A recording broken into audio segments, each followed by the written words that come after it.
Mudragada Padmanabha Reddy alias Mudragada Padmanabham గారి ఇంటి మీద ఒక దుండగుడు దాడి చేసి 4 రోజులు దాటిన నేపథ్యంలో ఇప్పుడు వైసీపీ నేతలు వైసీపీ కార్యకర్తలు ఆయన్ని పరామర్శించేందుకు ఆయన ఇంటికి క్యూ కట్టడం వెనక ఒక రాజకీయ వ్యూహం ఉంది అనేలాగా కొన్ని వార్తలు వస్తున్న నేపథ్యంలో అసలు ఆ ఘటనలో ఏం జరిగిందనేది మనం పూర్తి స్థాయిలో విశ్లేషణ చేసుకుందాం. ప్రస్తుతం మనతో పాటు ఉన్నారు జనసేన పార్టీ రాష్ట్ర అధికార ప్రతినిధి శ్రీనివాస్ గారు. సార్తో మాట్లాడదాం.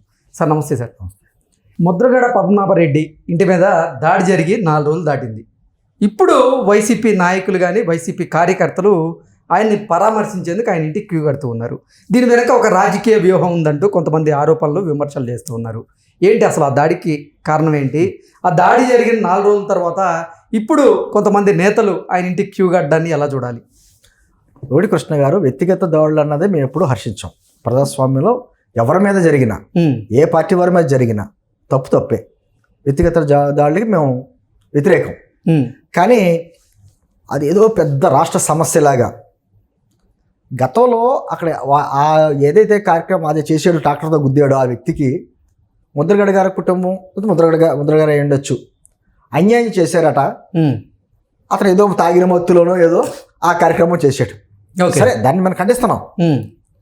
కాకపోతే అది అయితే పెద్ద రాష్ట్ర ఇష్యూ లాగా 4 రోజుల తర్వాత ఎందుకు ఇప్పుడు క్యూ కట్టారు అంటే, కొంతమంది పాలికాపులు, వాళ్ళని పాలికాపులు అంటాం, కాపులను మాత్రం అనొద్దు. కాపులను పలికితే కాపులను అవమానించినట్టు.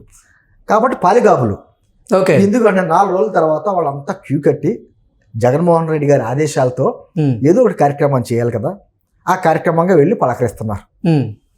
సరే, పలకరిస్తారు. పాపం అక్కడ పద్మనాభరెడ్డి గారు ఖచ్చితంగా ఉప్మా పెడతాడు కాబట్టి చక్కగా ఉప్మా తిని వస్తారు, నేను కాదనట్లా. కాకపోతే అది పెద్ద ఇష్యూ కింద రాష్ట్రం ఏదో అతని గురించి అద్భుతమైన నటుడు పద్మనాభరెడ్డి గారు, మీకు తెలుసో లేదో, ఈ రోజు కాదు అంటే రాజకీయ నాయకుడు కాదంట. రాజకీయ అవుట్డేటెడ్ పొలిటీషియన్ కాదనట్లేదు, అవుట్డేటెడ్ పొలిటీషియన్. ఒకప్పుడు ఆయన మంత్రి గారు చేశాడు, ఎమ్మెల్యేగా చేశాడు, అన్నీ చేశారు, ఎంపీగా చేశారు. కాబట్టి ప్రజెంట్ అవుట్డేటెడ్ పొలిటీషియన్ అయినా అంటే ప్రజెంట్ అవుట్డేటెడ్ పొలిటీషియన్, ప్రజెంట్ నటుడు అంటారా? అంటే నటన కూడా ఉంది అతనిలో. ఓకే, మీకు గుర్తుందో లేదో, మీకు చాలా మందికి తెలీదు. లోపల కూర్చొని ఒకసారి గన్నట్టు కూర్చున్నాడు ఒకసారి చంద్రబాబు గారు. పాపం మామూలుగానే చంద్రబాబు గారు ఏంటంటే ఎందుకు ఇష్యూ అని చెప్పి అతను ఇష్యూని సాల్వ్ చేయడానికి చూస్తాడు. ఆయన కూడా వెళ్ళాడు. అందరూ ఆయన ఏదో రాష్ట్రం గురించో కాపుల గురించో, మరి అప్పట్లో కాపు ఉద్యమ నాయకుడు అని చెప్పుకునేవాడు కదా, కాపుల గురించో ఏదో ఉద్యమం చేసి నిరాహార దీక్ష చేసి తలుపులు వేసుకుని గన్నట్టుగా ఉండడం అంటే అదేం కాదు. అతనికి సంబంధించినటువంటి వ్యాపారాలకే విద్యుత్ బిల్లుల గురించి చేశాడు.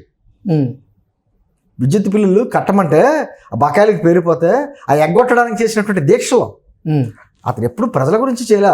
అందులో అతను గతంలో చెప్పినటువంటి కాపు ఉద్యమం గురించి, కాపు నాయకుల గురించి చేయలే.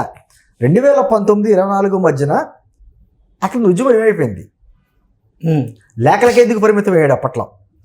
మళ్ళీ లేఖలకు పరిమితం అయ్యి కూడా సోషల్ మీడియాలో నా మీద ఎలా మాట్లాడుతున్నారు అలా మాట్లాడుతున్నారని చెప్పేసి మొత్తం ఉద్యమానికే పరిమితం అయ్యాడు. చాలా విచిత్రమైన మనస్తత్వం అవుతుంది, చాలా విచిత్రమైన మనస్తత్వం. పిఠాపురంలో పవన్ కళ్యాణ్ గారు ఓడిస్తే పేరు మార్చుకున్నాడండి, మాట మీద నిలబడ్డాడు ఆ విషయంలో. కాకపోతే ఈ ఘటన విషయంలో ఎవడో తాగి ఏదో చేస్తే దాన్ని జనసైనికుడు అని జనసైనిక అంటే అర్థం ఏంటి? నేను కూడా అంట్లా, పద్మనాభరెడ్డి గారి కూతురే బయటకు వచ్చి చెప్పింది, మా నాన్నగారి మీద దాడి జరిగింది, అది ఖండిస్తున్నాం, కానీ దానికి జనసేన పార్టీకి సంబంధం లేదు. అతను జనసేన పార్టీ కార్యకర్తలు అయితే అభిమానం అయ్యి ఉండొచ్చేమో, కానీ అది వ్యక్తిగత విషయం, అది అతనికి దీనికి సంబంధం లేదు అన్నటువంటి విషయం ఆవిడ కూతురు. దాడి చేయడాన్ని మేము ఖండిస్తున్నాం అంటూనే అసలు ఆ దాడికి జనసేన పార్టీకి సంబంధం లేదు, ఖచ్చితంగా అతని వ్యక్తిగత విషయం అది. అదంతే, అంటే వ్యక్తిగతంగా ఆయనకి ద్వేషం పెంచుకున్నాడు, ఇబ్బంది ఉండి చేసాడు. నాకు చేయడానికి కూడా తప్పడుతున్నాం మేము, తప్పది, అలా చేయకూడదని విషయం మాత్రం ఖచ్చితంగా అంటున్నాం. కానీ దానికి ఒక పార్టీకి అంటగట్టి దాన్ని రాజకీయంగా లబ్ధి పొందాలి. ఎందుకంటే దీని వెనకాల కుట్ర ఉంది కృష్ణ గారు. ఓకే, ఖచ్చితంగా ఈ రోజున రాష్ట్రంలో కూటమిలో కాపు కమ్మ వర్గాలు అయితే బాగా కలిసినాయో దాన్ని ఏదో రకంగా విడగొట్టేటువంటి ప్రయత్నం, కాపులకి ఏమీ చేయట్లేదు, కూట ప్రభుత్వం అన్యాయం చేస్తుంది అనేటువంటిది చేయాలంటే ఇతని సంబంధికులు కూడా ఏదో రకంగా రచ్చ చేయాలి, కూటమి ప్రభుత్వం మీద విషయం చెమ్మాలి అనేటువంటి రాజకీయ కుట్రతో అతని మీద హత్యాయత్నం జరిగిపోయినట్టు వీళ్ళంతా పాలికాపులు అందరూ బయలుదేరారు. పలకరింపులు, పార్టీలు, ఏం అర్థం కాని విషయం. అంత రాష్ట్ర చరిత్రలో ఏదో జరగరాంది జరిగినట్టు పోయి ఇది ఇబ్బంది ఏంటి? మరి ఇన్ని చెబుతున్నారే, గత 5 సంవత్సరాలు ఎంతమంది మీద హత్యాయత్నాలు జరిగినాయి, ఎంతమంది మీద హత్యాయత్నాలు జరిగినాయి, ఎవరైనా వీళ్ళు పరామర్శించారా? ప్రజలు అంటే ప్రజల ప్రాణాలంటే లెక్కలేదా? ఇతనికి ఏదో అయిపోయింది అంటే కేవలం ఏంటంటే దీని వెనకాల రాజకీయ కోణం. అది కూడా జగన్మోహన్ రెడ్డి గారి ఆదేశాలతో వీళ్ళంతా వెళ్ళారు 4 రోజుల తర్వాత. ఎప్పుడైనా జరిగితే మనకు తెలిసిన వ్యక్తికి ఏదైనా అన్యాయం జరిగితే ఇమీడియట్ గా ఆదివారం రోజు ఘటన జరిగితే ఆదివారం రోజే జగన్మోహన్ రెడ్డి ముద్రగడ పద్మనాభరెడ్డికి కాల్ చేసినట్లుగా, మాట్లాడినట్లుగా, ఆయన ధైర్యం చెప్పినట్లుగా మనం చూసాం. మరి 4 రోజుల తర్వాత మీరు చెప్తున్న ఈ సో కాల్డ్ వ్యక్తులందరూ ఒకే రోజు మీరు గమనించండి, ఎవరికాళ్ళు పలకరిస్తారు, అందరం మాట్లాడుకుని కలిసికట్టుగా వెళ్తామని అనుకోరండి. ఇప్పుడు మన స్నేహితుడు ఎవరైనా హాస్పిటల్ అంటే ఎవరికెళ్ళి కలిసిపోయి, అంతేగాని మొత్తం వర్గాన్ని అంతా కలుపుకుని హాస్పిటల్కి వెళ్ళరు కదా 4 రోజులు 10 రోజుల తర్వాత. వీళ్ళంతా కలిసి ఒక రోజున వెళ్ళారు అంటే దాని వెనకాల ఖచ్చితంగా కుట్ర ఉంది. ఏదో రకంగా కాపుల మధ్య చీలికి తేవాలి, కూటమి ప్రభుత్వం మీద విషయం చెమ్మాలి, దీన్ని ఒక రాజకీయ లబ్ధిగా పొందుకోవాలనేటువంటి కుట్రలో భాగం తప్ప మరొకటి కాదు. కాకపోతే ఏంటంటే ఇందాక అవుట్డేటెడ్ పొలిటీషియన్ ఇలా అన్నానో, ఇవన్నీ కూడా అవుట్డేటెడ్ డ్రామాలు. ఈ డ్రామాలను నమ్మడానికి ఆంధ్రప్రదేశ్ ప్రజలు సిద్ధంగా లేరు. నేనేమన్నా అంటే ఖచ్చితంగా వ్యక్తిగత దాడులు అయితే ఖచ్చితంగా మేము విమర్శిస్తాం, తప్పు అంటాం, ఖండిస్తాం. కానీ దాన్ని రాజకీయ లబ్ధిగా ఉపయోగించుకుంటే మాత్రం ఎవరో హర్షించరు, ఆమోదించరు, పైగా నవ్వుకుంటారు కూడా. చాలా హేళనగా అండి. ఎందుకంటే ఇంతకీ దాడి జరిగింది వాస్తవమేనా, లేదా దాడి కూడా వాళ్ళే చేయించుకున్నారంటారా? లేదు, దాడి జరిగినట్టు చేసినట్టు అతనే అంటున్నాడు కదా, ఎవరో కుర్రాడే అంటున్నాడు కదా. మరి అతనికి ఎంత పెరిగిపోయిందో ద్వేషం, ఏం చేసాడో ముందు పద్మనాభరెడ్డి గారు గతంలో వారి కుటుంబానికి, మనకి వాస్తవాలు మనకు తెలియదు. మనం ఏమంటున్నామంటే ఎవరిదైనా తప్పే అంటున్నాను. వ్యక్తిగత దాడులు అన్నదే హర్షించదగ్గది కాదు ప్రజాస్వామ్య రాష్ట్రం దేశంలో. మనం ఎవ్వరూ హర్షించాం, కానీ దాన్ని రాజకీయంగా ఉపయోగించుకుంటే మాత్రం ఖండిస్తాం. దాడి చేసిన వ్యక్తి దాడి చేసిన తర్వాత వెళ్ళిపోయి మళ్ళీ ఎందుకు వచ్చాడు?